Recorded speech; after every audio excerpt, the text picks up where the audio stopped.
the show where we believe you can be a millionaire in all 6 aspects of health. We believe in physical, mental, intellectual, social, spiritual, and today's episode is going to be on your financial health. So if you're feeling a little broke, you're feeling the stress of inflation, we're going to teach you how to improve your saving, or maybe not even saving at all. We'll find out. If this is your first time watching Millionaires Are Made, this is a show built on the fundamental belief that every person you meet knows something you don't, and there's something to be learned from everyone in this big, beautiful world. We have 3 awesome guests today, and in the spirit of authenticity, I don't even get to know them or meet them until about 15 to 20 minutes before the show, and we don't talk about much about their tips. So that's all from them. It's all no bias, no persuasion. It's their own life journey and tips that they've come up with themselves, so you can learn from a wide variety of people. Audience, we love you. Thank you so much for watching this show. We would love your comments and we love questions. If you do ask a question, we will answer it live right to you. We'll ask it on air and have our guests answer it ready to go. Huge shout out. We want to shout out some of our followers on Facebook. Ross McCamey, thank you so much. Instagram, True Crime, TikTok, Food Freedom with Libby, and YouTube, Frankie. Thank you guys so much for checking out our show and following us and helping us support. If you want to be a guest, we would love to have you. We are always looking for guests, and we believe, as aforementioned, that everyone has a tip to share. So if you want to get on and be on a podcast and share your tip and share your knowledge with the world, please sign up below. Links being dropped right now, www.millionairesaremade.com. Come be a guest. Come hang out. See what it's like. It's super fun. It's super easy, and you can help the whole world grow in knowledge. If you have something that you're struggling through right now, maybe it's your social health, maybe it's your spiritual health. If you have some sort of topic that we have not covered in a while, let us know. Drop a line and we will go ahead and find guests with expertise tips on that and do an entire show just for you. If you like what we do and who we are, please make sure to like, share, subscribe, whatever it is on whatever medium you're watching us. It definitely helps out way more than you think, and lets us keep doing the show and spreading more and more knowledge with everyone. And on that note, we do have some awesome sponsors I want to shout out. Elm Law Office, the #1 lawyer in Colorado for family and immigration law. The team at Elm Law is dedicated to delivering the highest quality legal representation in Colorado. Their mission is to be a champion for their clients, providing exceptional service and high intelligence while not navigating legal challenges with expertise and compassion. Our next sponsor, Healing Vocals Artist Management, led by Dr. Mary Anderson, fuses medicine and music to create a global impact. This is really, really cool. Check out this link below. She heals bodies and uplifts souls through medical missions as well as artist support. Kind of a cool, unique concept. We also are sponsored by Benjamin Terrell. Been thinking about your health. He offers nationwide PPO health insurance with the freedom to choose any doctor. It's kind of a cool, unique plan. If you're looking to change your insurance or tired of rates going up, check out Ben.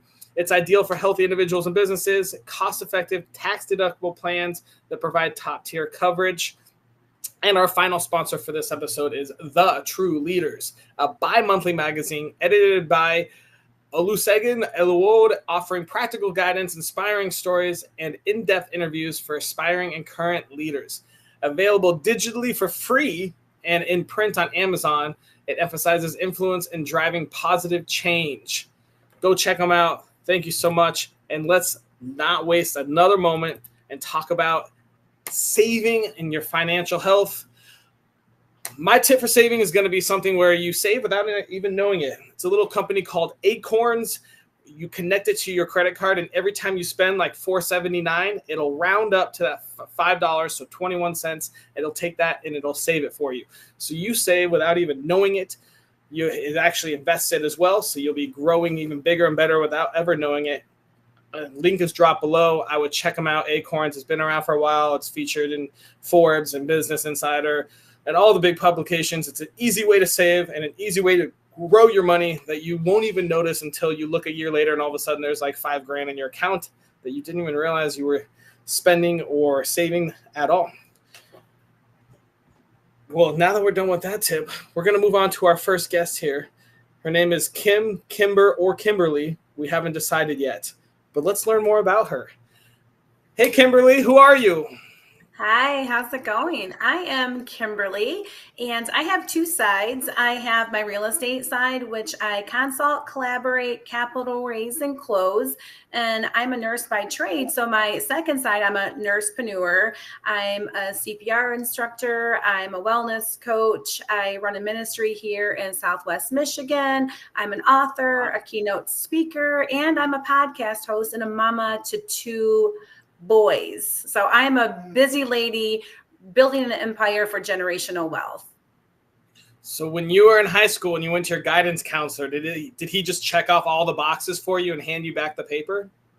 Actually, no, I didn't finish high school.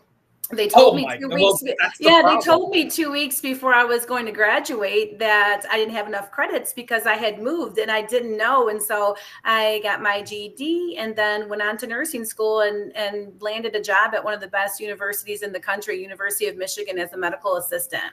Go blue. Very cool. All right. All right, Kimber, let me ask you a very important question. If I Yes. wanted to improve my financial health with savings, what piece of advice would you give me? Don't save, invest. Oh man, what a great tip. Tell me why. Investing, depending on what you invest in, I invest in real estate. Real estate gives you a tangible asset that you can have tax strategies for depreciation, appreciation, and passive income. So it's a vehicle and it's a tool to gain that generational wealth that you can hold. You can execute your exit strategies and pivot with purpose depending on what kind of season that you're in. And one thing that I did going through my transition from nursing to investing was I studied what the rich did. And one thing that I found in common with almost everybody that was a millionaire or a billionaire is they had real estate. So that's when I deep dived into real estate. But the first thing that I did was I invested in myself and the right mentorships. And you can't sell your $1 million dream to somebody that has a dollar store mindset. And so being around different mentorships and taking advice from people that are ahead of you is one of the most important strategies I think that you can do in this industry. All right, so you were talking a lot backstage.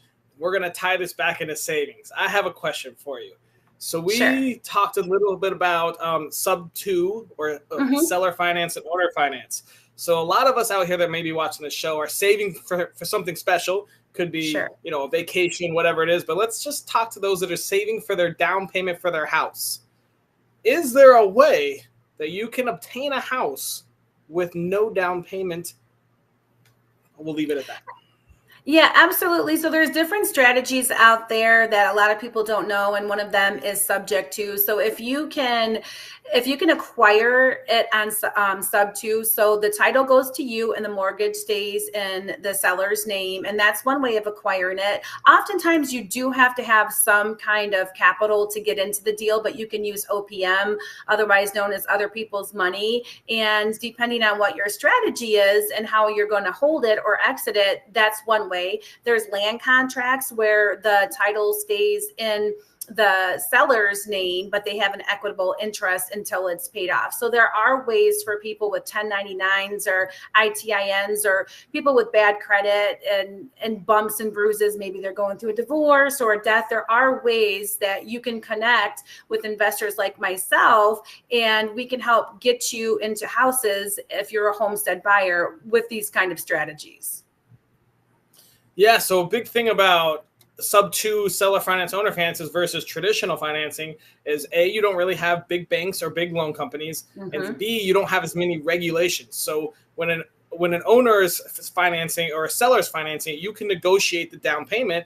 Maybe you pay a higher interest rate over the next Yep. 10 years or 30 years or however you negotiate it, but it turns it from this is how it must be done to way more flexibility between the person selling, either that has the mortgage and trying to get rid of it, and you, the two parties, and so you're obviously going to need to, if you want to go this route, learn a lot about it, get attorneys, find a title company that Mm-hmm. can take care of it.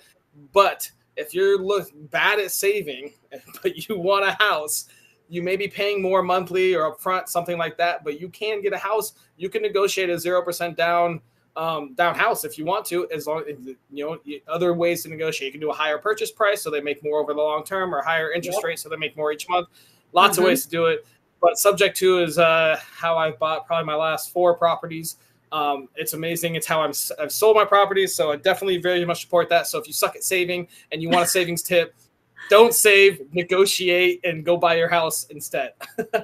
That part, and that's the beauty on it too, is that we don't have the regulations. We are the bank, and so we can usually find, if we trust you and you can prove to yourself and to us that you can make the payments, then we normally as investors can come up with or structure a solution and get people that are hardworking and have proof of concept into homes just because they're 1099s or they had, you know, bumps or bruises. And that's what's really cool about creative finance, is we can give people a chance at home ownership when other people can't.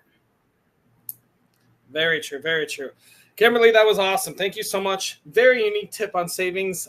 Super awesome. We're going to move on to our next guest. Her name is Megan. Megan, who are you? Hey, I am Megan. I am a licensed financial professional with over 15 years of experience in building portfolios and growing and managing wealth for individuals. And I specialize in 6- and 7-figure female earners, and I take their money and I turn it into more money for them. Oh man, what a fun job. Take money, turn it into more money. All right. Megan, if I wanted to improve my financial health with saving and not just buying houses 0% down, what piece of advice would you give me? My best tip for saving is to create an awareness of where your money is and where it is currently going. Ooh, where it is and where it's currently going. Very nice. Tell me more. I love the conversation that you and Kimberly just had, and I 100% agree and would say if you are able to do that, go for it. But I think what I teach people to do even before getting to that step is taking that first step and creating your awareness of your own situation. Because where I see people fail, even if they do want to take more advanced steps like you and Kimberly were just speaking about, is they don't have an awareness of where they're at, what they're doing with their money, where their money currently is, or maybe where their areas of inefficiencies are. So I would tell people, you got to take a look, get real honest with yourself. You got to create some financial habits that are actually going to be able to propel you to the more advanced aspects of saving, whether you're doing that through hey, I'm literally putting these into investments, or I am going to do a more advanced strategy through, the real estate. Nice. Yeah, definitely the strategy we just talked about is definitely advanced. Yeah. Saving is definitely a much easier way to do it. Where on your life journey did you learn this tip?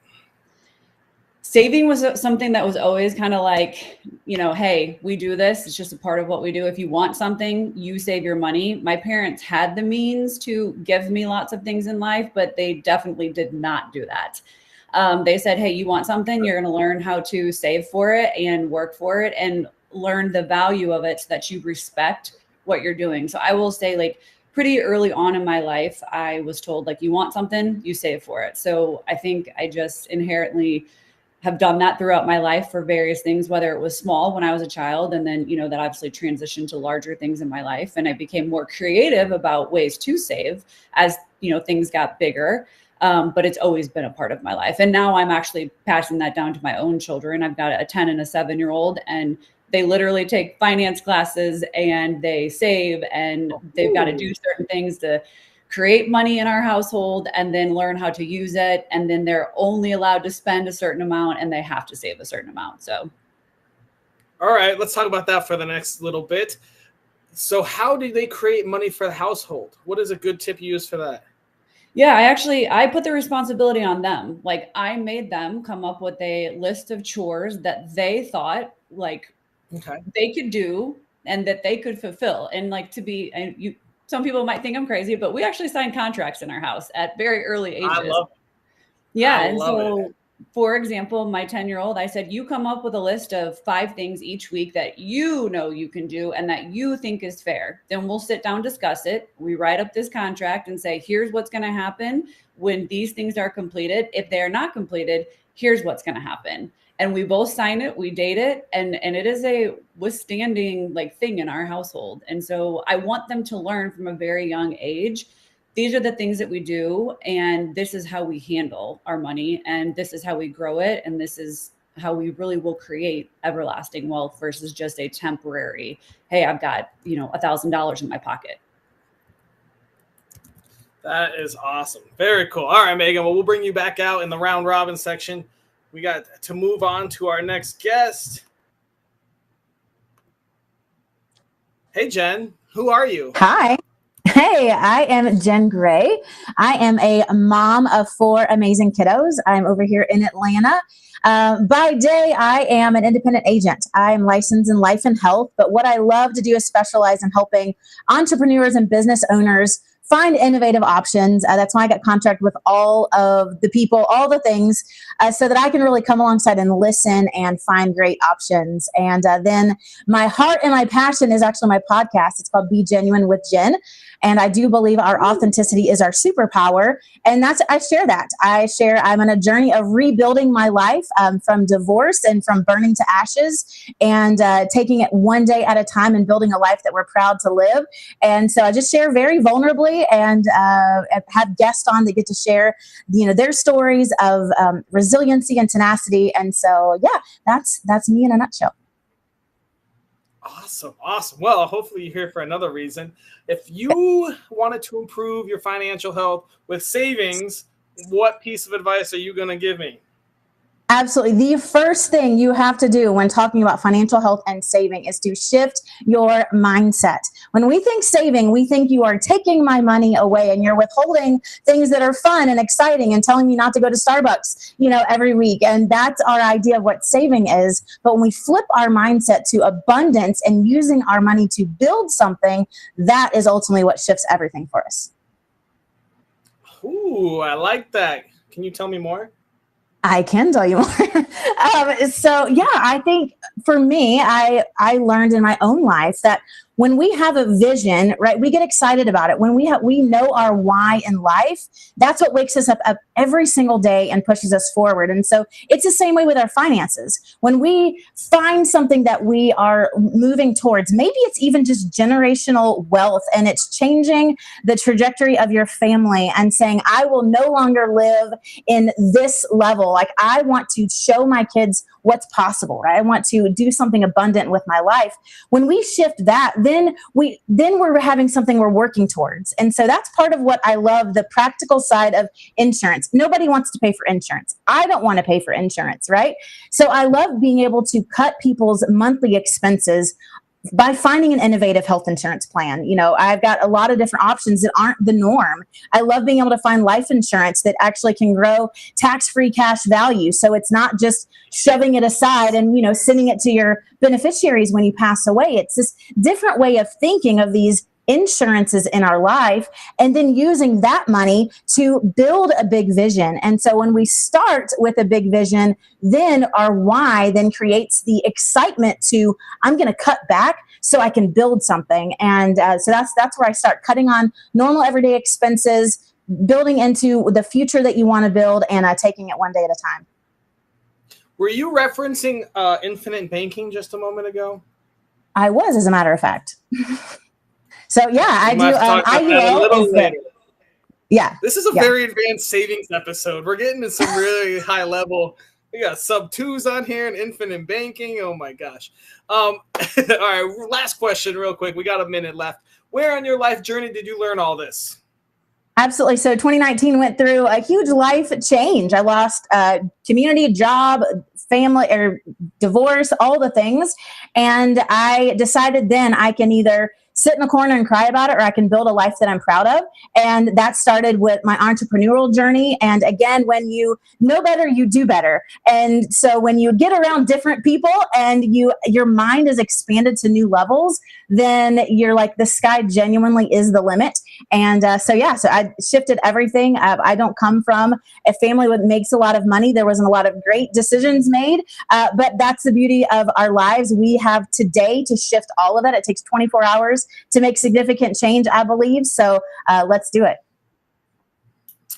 All right, cool. Well, this is perfect. We have a question for the audience, so we're going to bring everyone out and start our round robin section. So we'll bring Megan out and we'll bring Kimberly out.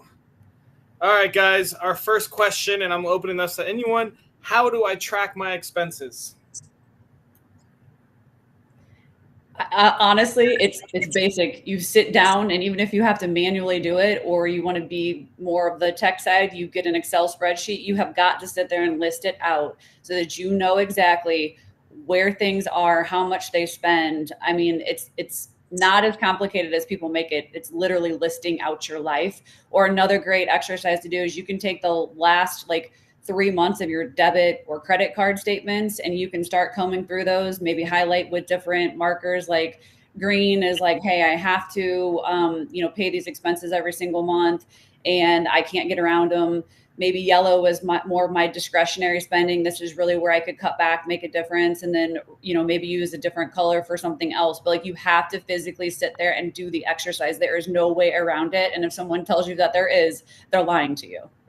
I have a way around it. I pay someone to do that for me. But that person is still listing out your expenses. Right? I know.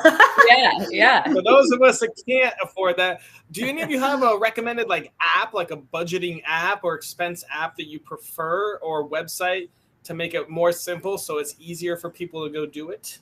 Hopefully free. I use Rocket Money, and a lot of my clients use that as well. It costs, I think, $10 a month. But the reason why I like it is because you can set limits on things, and it will tell you hey, you have a new expense that we don't recognize. This is not a reoccurring thing. So maybe it's not a utility bill, something like that. And you can set it to, hey, I'm spending an extra $100, this is over the $100 value. So I want to be notified when I'm spending that amount. So it really makes you, again, it goes back to that awareness that I was speaking on. It really makes you aware of where your money is going and what you're spending it on. Love it. Good tip. Mm-hmm. Nice. All right. We've got another one. Oh, here we go. What is a simple tip to start saving for those that suck at saving like me? Thanks, Mike. This is honest, right? Right. I was about to say, I love that. I'll share something. I think, again, sometimes we slow down to speed up. I don't know about you guys, but I like auto insurance. It's crazy. So I don't sell that. I just have to buy it. But shopping around, so many times we just get in our rut and we don't make changes. But when you're really looking and you understand the value of every dollar that goes into your account, so finding areas, right? And going through and looking, like Megan was just saying, you may be spending, right, where they say on apps, we're spending so much just extra discretionary money, but simply because we're not paying attention. So some of us may just need to stop and just evaluate, how much am I just auto drafting for my auto insurance? When is that renewal up? Let me shop around with a local broker that can, help me with that, And so other things that we have to spend money on, are there ways for us to connect with people that have access to ways that could cut our budget, those kind of expenses, just by doing a little bit of research. Another thing you can do too, this is so overlooked by people, negotiate. Everything is negotiable. And I will tell you, do you know how much money, I don't even consider it saving, is just money that I'm redirecting. I mean, at least every 6 months, I negotiate my interest rates with my credit cards. I negotiate my cable. I negotiate literally everything in my life. And if you don't ask, you don't get. So if you suck at saving, like this person is asking, then put another spin on it. Do it a different way. Technically you're keeping money in your pocket. You're just doing it differently by negotiating how much you're actually putting out of your pocket. Love that tip. I do that everywhere I go. I always use my nurse card. Do you have a nurse discount? And usually someone's like, my mom was a nurse or my aunt was a nurse. And they're like, here's 10, 20% off. Right. I'm like, right. I love it.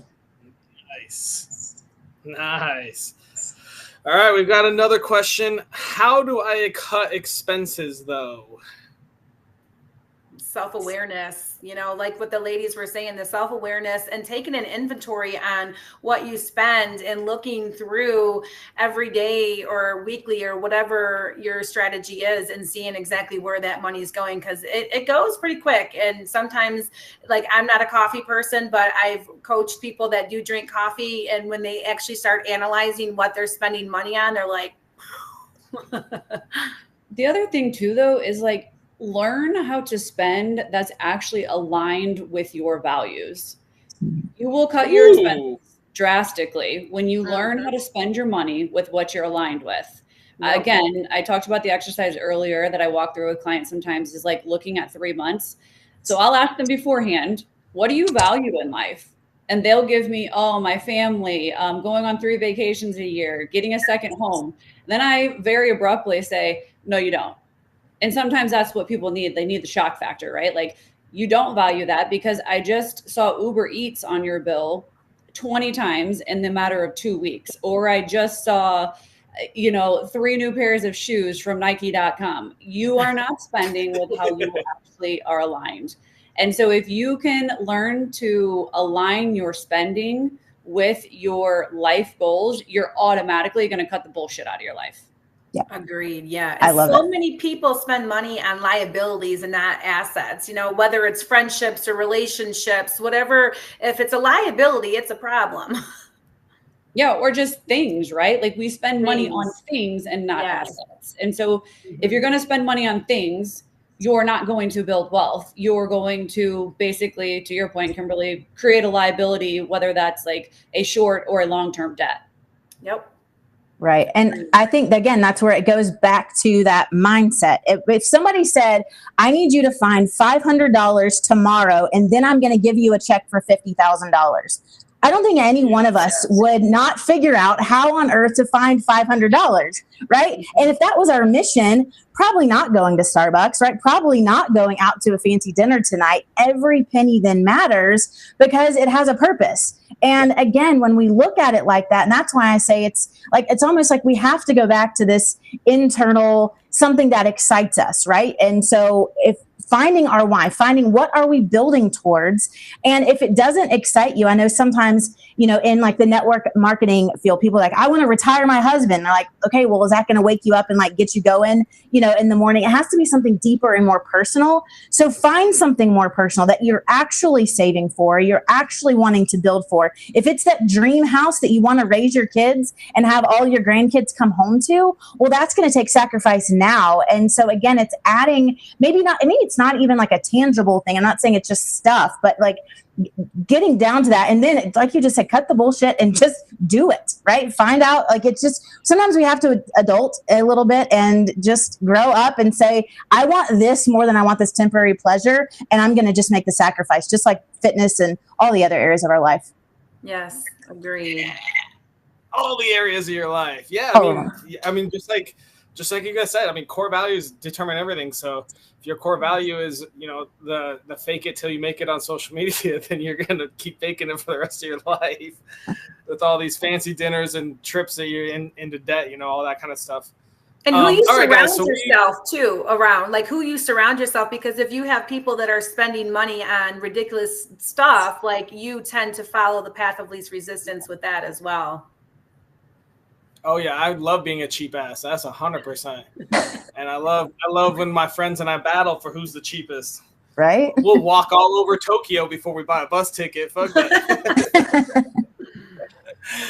All right, guys, we are at a partner show where we now have to come up with our daily challenge. Oh man, that's a good question, actually. Fuck. All right, we're gonna do this quick question, real quick. Can money really buy us happiness? Yes.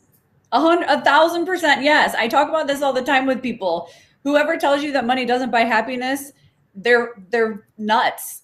Money buys happiness on a daily basis. And I'll give you examples of that. Like I have a lady who cleans my house. That buys me happiness and it gives me back time with my children that then also is creating happiness. I have a lot of things that I spend money on like every month that bring me joy, because then it allows me time. So yes, money can buy you happiness. And I think people look at that in the wrong way. They're thinking like, can superficial things that are bought with money create me happiness? Probably not. Temporarily, momentarily, yes. But in the long run, no. But if you're spending money on things that truly give you back time so that you can then spend it with your family, your friends, or on your passion in general, yeah, money does buy happiness. And anybody that tells you that it doesn't, they're lying to you again. Totally. And it buys you peace of mind, and it buys you sanity, and it buys you all. I mean, if we've all been there, probably some season of our life where we didn't know where our next paycheck was coming from or how we were going to pay the bills. That is not a happy season of life. There's a whole lot of stress that's involved. So money is just energy, right? So bring on all the good energy so that we can live peaceful. We can live, with just this sanity. And so, yeah, I love that. I just echo everything you just said, Megan. It's awesome. Agreed. Buying back your time is what you're essentially doing on what your core values are. Maybe that time is, like Megan said, and taking that time with her kids, or investing in yourself and your wealth. Wealth is health, that kind of mindset. It just all depends on what you find important. Yeah. Good. I agree with that. All right, let's go. Now we are super late, but let's do it. Daily challenge: must take less than 5 minutes a day, must cost $0, and must be available to anyone in the world from Fiji to Kathmandu. What do you guys suggest? Be aware. Yeah. I said, I mean, that costs you no money, and anybody can do it, and you can literally do it in 5 minutes a day. Yes. What was it? Being aware of like where you're spending your money and what you're doing with it.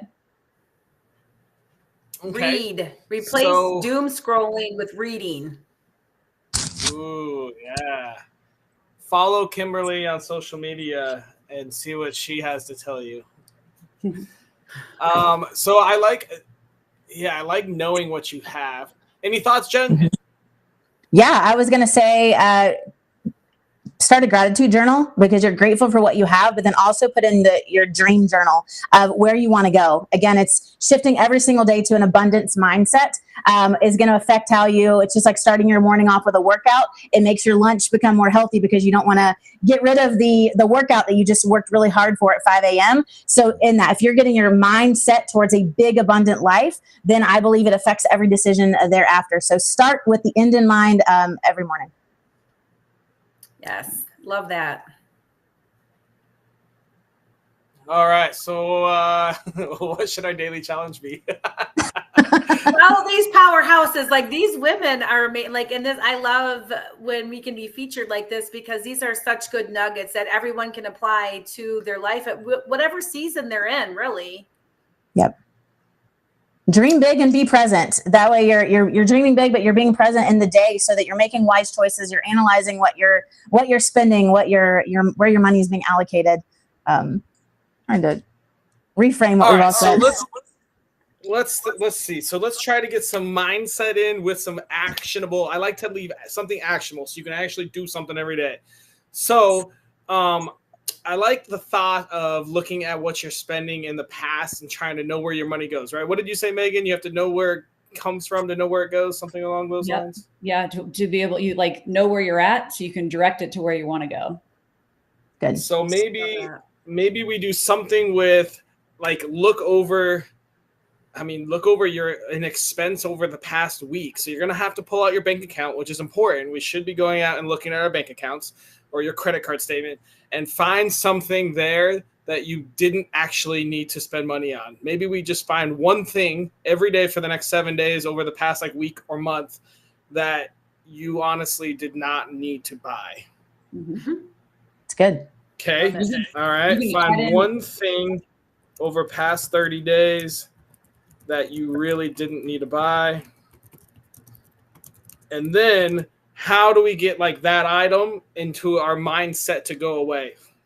Tell me. Yeah, I think to Jen's point, right? Like, and we talked about it earlier, ask yourself, like, was that one thing that I didn't need to buy, was it aligned with what I actually value? Because then you're like like that's making you think, am I spending my money on things that I actually value and enjoy and are going to benefit me versus just being kind of like, hey, I bought this thing or I spent the $20 on something I didn't need. All right. I think that's a great one. So I kind of want to do the investing too, but I think we're going to keep this just on savings. So we're going to say, look at your past like week, bank account, credit card, whatever you want. Find something that you did not like, did not actually need to spend money on. And then why was it not aligned with your core values? Boom. Sound good? Yeah. Good one. All right. It's official now. It's posted. It's official. Nothing we can do anymore. All right, guys. Well, thank you so much for coming on. We're going to wrap this show up, so I'm going to put you all backstage and tell everyone they're awesome. Say bye to our guests. What a great episode that was. Thank you all. Audience, love it. Thank you. What great questions you all had. Hopefully you all took something away. Thanks for watching Millionaires Are Made. Hopefully you guys are growing and learning, and we'll see you on the daily challenge here soon. We'll be posting it.